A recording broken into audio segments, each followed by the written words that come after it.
Ya, ini jelas setelah manifestasi dari tingkah laku atau perilaku yang bisa dikatakan menghasilkan karma baik atau menghasilkan kebajikan yang pastinya ya nanti ya akan mengakibatkan sesuatu yang positif pula.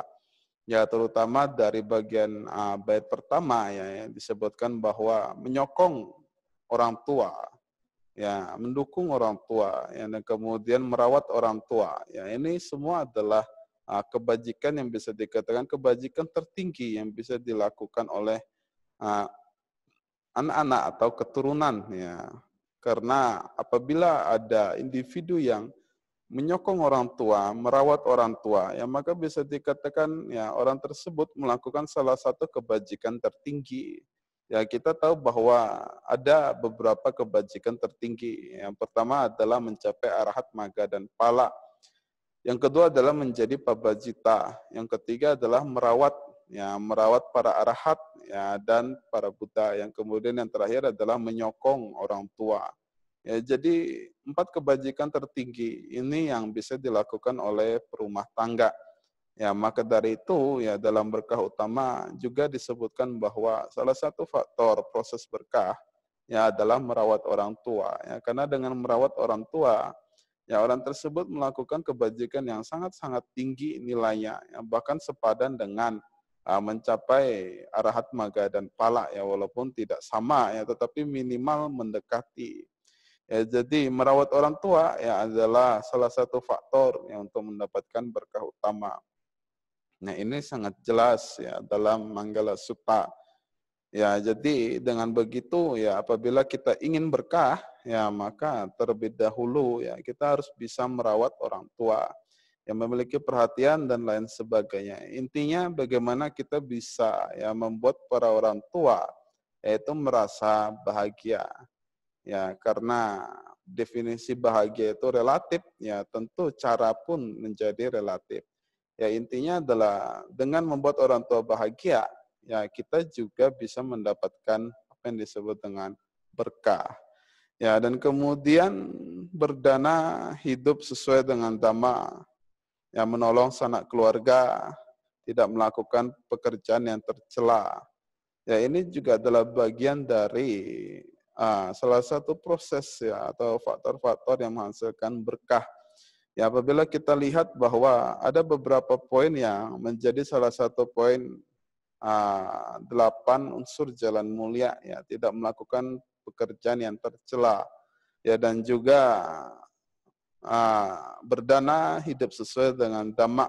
Ya ini berarti bahwa individu yang melaksanakan tisika, ya tisika itu adalah dana, sila, dan samadhi, ya individu tersebut ya akan mendapatkan berkah. Ya. Ini adalah inti dari bait tersebut.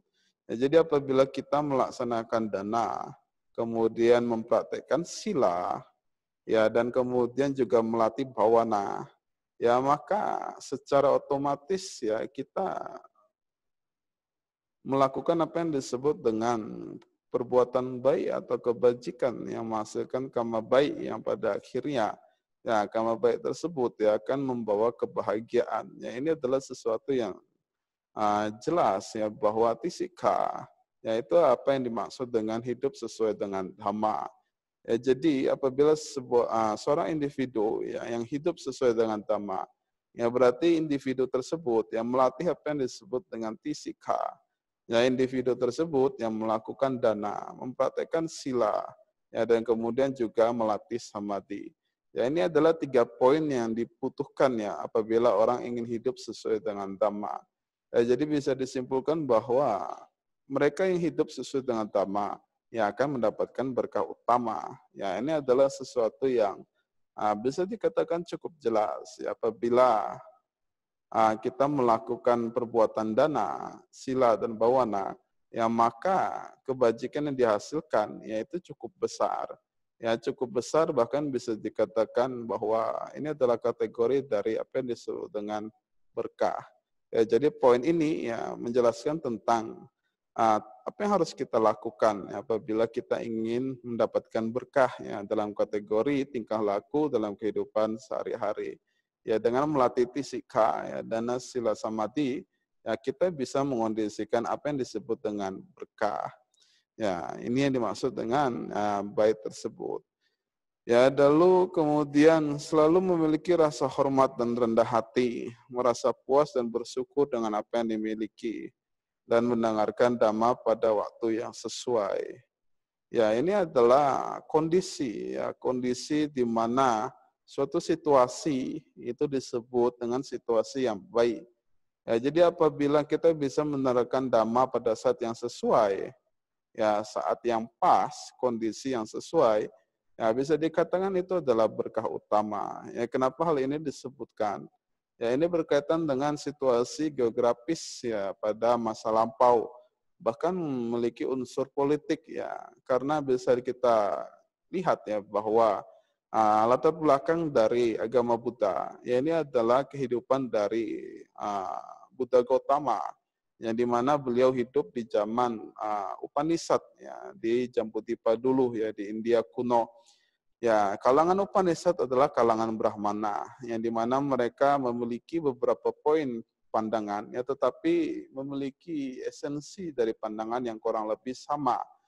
Ya, sedangkan agama Buddha atau dulu disebut Dhamma, ya itu adalah sesuatu yang memiliki poin berlawanan ya dengan apa yang dikenal oleh para Upanishad.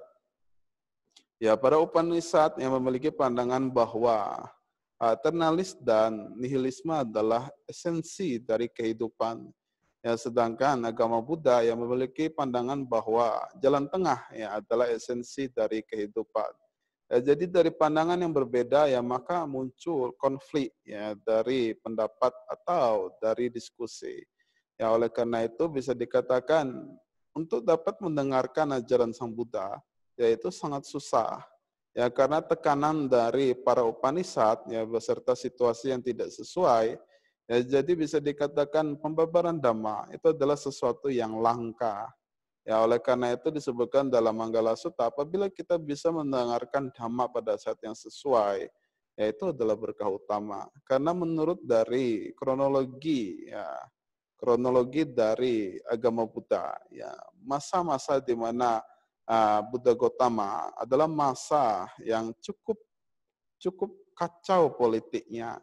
Ya, jadi para Brahmana Upanishad itu melakukan apa saja untuk menekan perkembangan agama Buddha, yang tentu pada akhirnya ya ini diakhiri dengan kegagalan yang cukup serius, yang dimana padamnya kalangan Upanishad atau hilangnya kalangan Upanishad ya, karena bisa dikatakan 90% dari kerajaan yang ada itu semua menjadi pengikut dari Buddha Gautama. Ya, sedangkan kalangan Upanishad ya para Brahmana tersebut ya mulai tersingkirkan atau terasingkan ya, hingga pada akhirnya di masa dari dinasti Sunga ya mereka mulai bangkit kembali ya, dan kemudian menggusur dinasti Asoka. Ya, ini yang menjadi awal dari musnahnya atau hancurnya atau runtuhnya ya peradaban Buddhis ya di India kuno. Ya, jadi bisa dikatakan ya zaman Sang Buddha adalah zaman di mana politik yaitu cukup serius ya. Tekanan dari Brahmana Upanishad itu cukup besar ya, sehingga menyebabkan cukup langka atau cukup sulit ya bagi masyarakat Jambudvipa untuk bisa mendengarkan Dhamma. Oleh karena itu di sini ditulis apabila kita bisa mendengarkan Dhamma, yaitu adalah berkah tersendiri ya, karena dengan begitu ya kita bisa mendapatkan pengetahuan apa yang harus dilakukan, apa yang baik dan apa yang buruk. Ya, jadi pengetahuan tentang Dhamma itu sendiri adalah berkah ya menurut dari Manggala Sutta, yang saya pribadi juga menyadari bahwa itu adalah sesuatu yang benar. Ya, dengan memiliki pengetahuan tentang Dhamma, ya maka seseorang akan tahu apa yang baik dan apa yang buruk, apa yang pantas atau apa yang tidak pantas untuk dilakukan. Ya, jadi apabila bisa ya mendengarkan Dhamma pada waktu yang sesuai, ya maka itu adalah berkah. Ya, jadi ya ini yang dimaksud dengan ya bait tersebut. Ya tentu dalam poin-poin yang sebelumnya yang dimana selalu memiliki rasa hormat, ya rendah hati dan merasa puas. Ya ini tentu adalah poin-poin yang bisa dikatakan salah satu faktor yang menyebab kita untuk merasa puas ya, sehingga ya kita bisa dikatakan ya tidak begitu memiliki keinginan atau standar yang tinggi dengan apa yang disebut dengan kebahagiaan. Ya, ini juga merupakan salah satu kunci ya. Jadi apabila kita merasa puas ya dengan apa yang ada, selalu bersyukur, ya maka kita tidak akan menganggap bahwa hidup kita ini penuh penderitaan. Ya, karena kenapa? Karena kita bersyukur. Ya, jadi ini juga merupakan salah satu poin yang cukup penting. Ya, apabila kita merasa bersyukur ya dengan apa yang kita miliki, yang merasa ya kita cukup beruntung ya karena ada orang yang lebih buruk kondisinya daripada kita. Ya, maka kita akan merasa bahagia. Ya, merasa bahagia di sini bukan berarti kita mendapatkan sesuatu, tidak. Ya, karena kita tidak mengalami yang terburuk ya, yang dapat kita alami. Ya, maka ini sendiri bisa dikatakan adalah sebuah kebahagiaan. Ya, karena masih banyak ya orang di luar dari kita yang mengalami hal-hal yang lebih buruk ya dari yang kita alami. Ya, oleh karena itu dikatakan apabila bisa merasa syukur, ya merasa konten ya dengan apa yang kita miliki, dengan apa yang terjadi, ya maka itu sendiri adalah sebuah berkah. Ya, sebuah berkah karena ya kita bisa mensyukuri apa yang ada sehingga tidak memiliki keserakahan yang lebih tinggi lagi ya dari ya apa yang kita miliki. Ya, ini adalah juga poin dari berkah utama. Sabar, rendah hati, ya mudah dinasihati, mengunjungi para pertapa dan membahas dhamma pada waktu yang sesuai. Ya, sabar, ya ini disebutkan dalam Wada Patimokkha. Ya, sabar ya adalah latihan yang tertinggi dari semua latihan yang ada. Ya, karena dengan bersabar, ya seseorang ya dapat mencapai apapun yang diinginkan secara maksimum. Ya, karena dengan kesabaran itu sendiri, ya kita mencari peluang, ya mencari waktu yang tepat, ya mencari waktu yang sesuai, ya untuk mendapatkan benefit atau manfaat tertinggi, ya atau benefit maksimum. Ya, jadi bisa dikatakan ya sabar ya adalah salah satu kunci untuk mendapatkan berkah. Ya, apabila orang tidak bersabar, ya tidak cukup dalam bersabar, ya bisa dikatakan profit yang didapatkan itu tidak akan maksimum, ya karena tidak sesuai dengan faktor-faktor yang ada, yang bahkan bisa mendapatkan hal-hal yang tidak sesuai dengan apa yang diharapkan, ya karena kurangnya kesabaran, ya timing yang tidak sesuai, ya faktor-faktor yang tidak sesuai, ya sehingga berbeda dengan apa yang diharapkan. Ya, jadi sabar ya bisa dikatakan adalah salah satu faktor yang cukup penting ya apabila kita ingin mendapatkan berkah. Ya, dengan bersabar ya kita bisa mendapatkan berkah yang maksimum ya atau manfaat yang maksimum. Ya, karena kita bersabar ya. Sabar itu sendiri ya seperti yang saya jelaskan sebelumnya.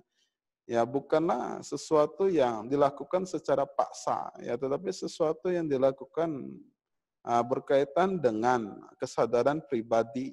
Ya, jadi mengerti dan mengetahui ya apa yang dimaksud dengan sabar itu sendiri, bukan menahan diri secara paksa.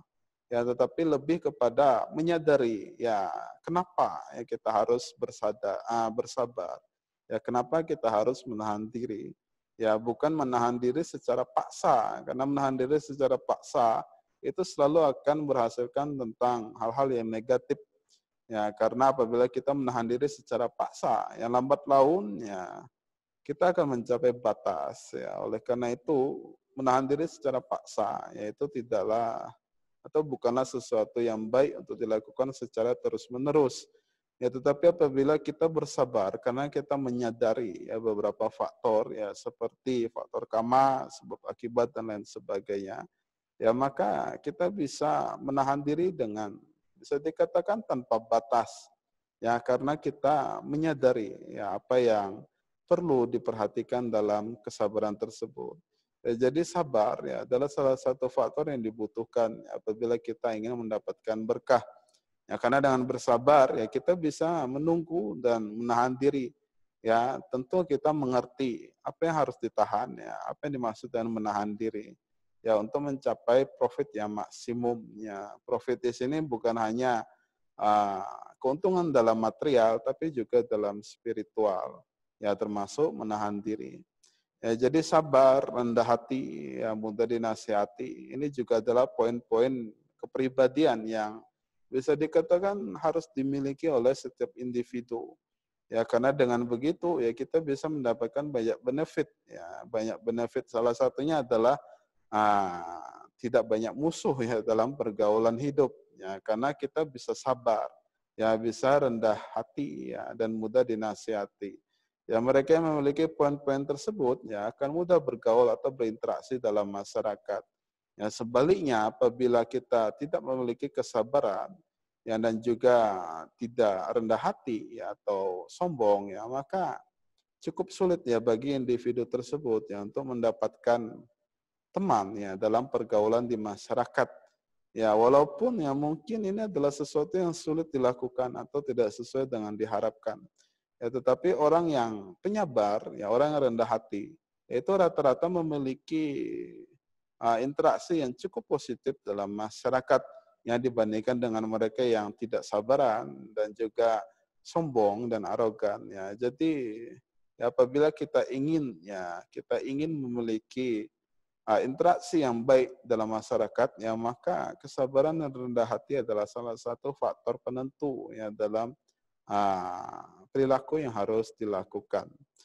Ya, ini adalah sumber dari berkah utama. Ya, bersemangat dalam mengikis kilesa, menjalankan hidup suci, menembus empat kebenaran mulia, dan mencapai nibbana. Ya, ini adalah apa yang disebut dengan pabajita. Ya, jadi apabila kita bisa menjadi seorang pabajita, ya menjadi seorang biku, yang dan kemudian melatih secara intensif. Nah, melatih sila, melatih samadhi, dan juga melatih panya, ya, sehingga mencapai apa yang disebut dengan samanyana dan mencapai nibbana. Ya, maka bisa dikatakan orang itu memperoleh apa yang disebut dengan berkah utama, yang bahkan dikatakan memperoleh berkah tertinggi. Ya, karena dalam Owada Patimokkha ya disebutkan bahwa nibbana adalah yang tertinggi yang dapat dicapai oleh manusia atau semua makhluk.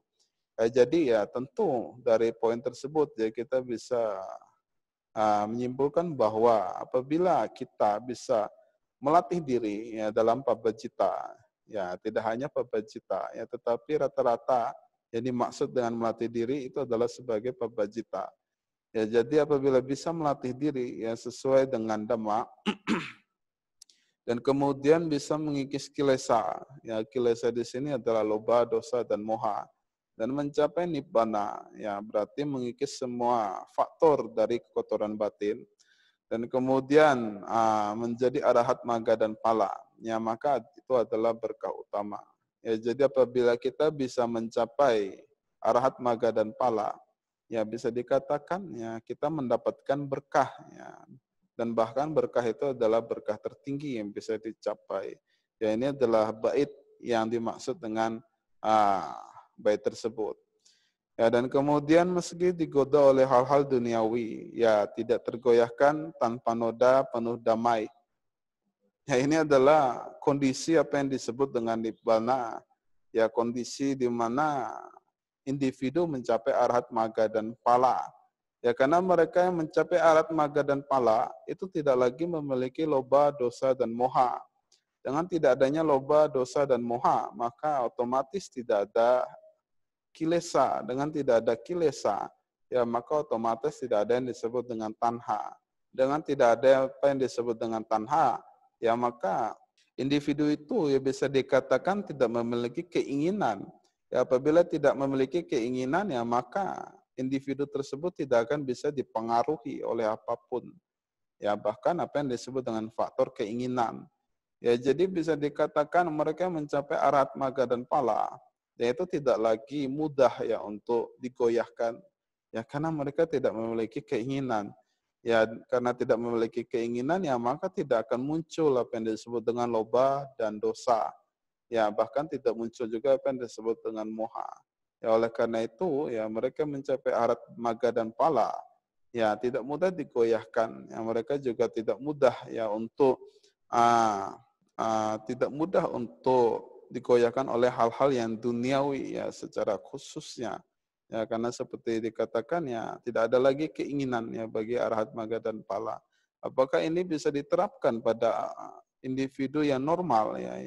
Maksud saya individu biasa yang kita sebut dengan putu jana ya seperti kita sendiri. Ya bisa saja ya, hanya saja tidak mudah ya, tidak mudah ya karena kita masih memiliki loba dosa dan moha. Ya, walaupun bisa dikatakan kita memiliki mental yang kuat, tapi akan ada poin di mana ya keinginan tersebut yang mendominasi ya, dari mental kita. Ya, sehingga akan ada faktor yang membuat kita menjadi goyah. Ya, oleh karena itu poin ini cukup sulit ya bagi perumah tangga. Ya, karena perumah tangga itu masih memiliki loba, dosa, dan moha. Nah, tidak hanya berumah tangga, tapi mereka yang belum mencapai kesucian, itu masih akan bisa digoyahkan. Ya tentu kategori goyah di sini berbeda bagi setiap individu. Ada individu yang memiliki standar yang cukup tinggi ya sehingga memiliki faktor yang cukup tinggi pula untuk menggoyah individu tersebut. Ya seperti contoh, apabila ada individu yang memiliki kekayaan materi ya misalnya 1 juta, ya maka diperlukan beberapa kali lipat poin yang dibutuhkan ya untuk menggoyah individu tersebut. Ya karena standar yang cukup berbeda. Ya, tapi ada pula mereka yang memiliki sedikit pemahaman ya tentang dhamma ya, sehingga bisa dikatakan ya tidak mudah untuk digoyahkan. Ya, jadi bisa saja seorang putu jana yaitu memiliki mental yang cukup kuat. Ya, tetapi tidak absolut. Ya, karena ya individu tersebut selama belum mencapai kesucian, ya maka belum mengikis apa yang disebut dengan loba, dosa, dan moha. Ya, jadi walaupun kesempatannya kecil, ya akan ada poin di mana individu tersebut ya bisa digoyahkan. Ya, ini adalah salah satu latihan yang bisa dilatih oleh perumah tangga atau bahkan seorang pabajita ya untuk yang mencapai apa yang disebut dengan berkah. Ya dengan tidak mudah digoyah. Ya maka orang tersebut akan tetap pada pendiriannya. Ya sehingga ya tidak akan muncul apa yang disebut dengan penderitaan ya karena tidak merasa kurang ya pada apa yang dimiliki. Ya. Ya, jadi ini yang dimaksud dengan bait tersebut. Ya, jadi ini adalah 38 poin secara garis besar ya pada Manggala Sutta yang saya rasa Bapak Ibu saudara-saudari ya sudah cukup jelas ya walaupun tidak dibahas secara panjang lebar. Ya, jadi intinya Manggala Sutta itu adalah kumpulan dari faktor ya faktor-faktor apa saja yang dibutuhkan ya apabila individu ya ingin mendapatkan berkah. Ya, jadi apa yang harus kita lakukan apabila kita ingin mendapatkan berkah? Ya, ini dimaksud dalam Manggala Sutta. Ya, jadi Sang Buddha menjabarkan ya 38 poin yang bisa dilakukan oleh perumah tangga atau siapa saja ya untuk mendapatkan berkah. Tidak hanya untuk para biku ya, tetapi juga untuk perumah tangga. Apabila kita bisa melakukan minimal ya dari 38 poin tersebut, ya maka bisa dikatakan ya kita dapat mendapatkan berkah. Ya walaupun berkah itu sendiri berbeda bagi setiap individu. Ya seperti pembahasan awal, ya ada mereka yang menganggap bahwa suara indah itu adalah berkah. Ada mereka yang menganggap bahwa aroma yang enak itu adalah berkah. Ya ada yang menganggap bahwa sesuatu yang lembut itu adalah berkah. Jadi di sini dikatakan bahwa berkah itu berbeda bagi setiap individu. Ya, jadi apa yang menjadi berkah untuk kita semua, yaitu tidaklah sama, adalah sesuatu yang relatif. Ya, oleh karena itu Sang Buddha membabarkan 38 poin yang mencakup dari hampir keseluruhan apa yang disebut dengan faktor berkah tersebut. Ya tentu saja, ya dengan melakukan 38 poin, ya kita bisa mendapatkan berkah tertinggi. Ya karena apabila 38 poin yang dilakukan dengan sempurna, ya maka seseorang akan mencapai arahat maga dan pala. Ya tetapi tentu saja ya tidak mudah. Oleh karena itu Sang Buddha tidak mengatakan bahwa 38 poin ini harus dilakukan dengan sempurna. Ya, Sang Buddha hanya mengatakan bahwa apabila kita mengikuti 38 poin, ya maka kita dapat mendapatkan berkah. Ya, tentu saja berkah di sini ya berbeda bagi setiap individu. Karena apabila kita melihat dalam hukum sebab dan akibat ya belum tentu sama. Ya, apabila kita lihat dalam rumusan matematika, A plus B itu belum tentu hasilnya C.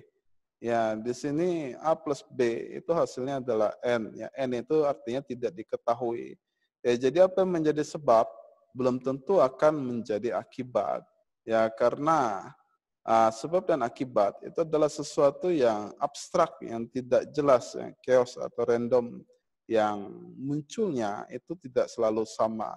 Oleh karena itu bisa dikatakan bahwa hasil dari berkah utama 38 poin dari Manggala Sutta yaitu tidaklah pasti seperti sebab itu sendiri.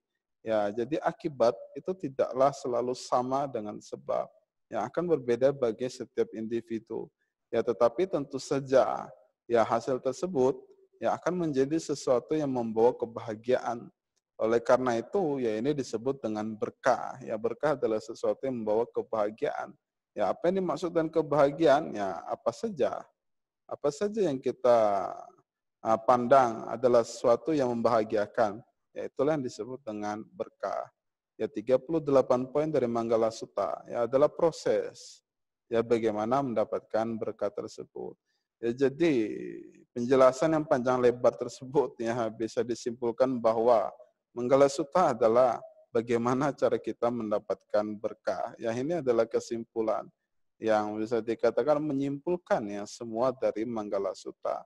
Yang kita poinkan bahwa Manggala Sutta yaitu menyampaikan tentang bagaimana kita bertingkah laku, berperilaku dalam kehidupan sehari-hari. Apabila perilakunya positif, ya maka hasilnya positif. Apabila perilakunya negatif, ya maka hasilnya negatif. Ya, ini adalah sesuatu yang cukup mudah untuk dimengerti.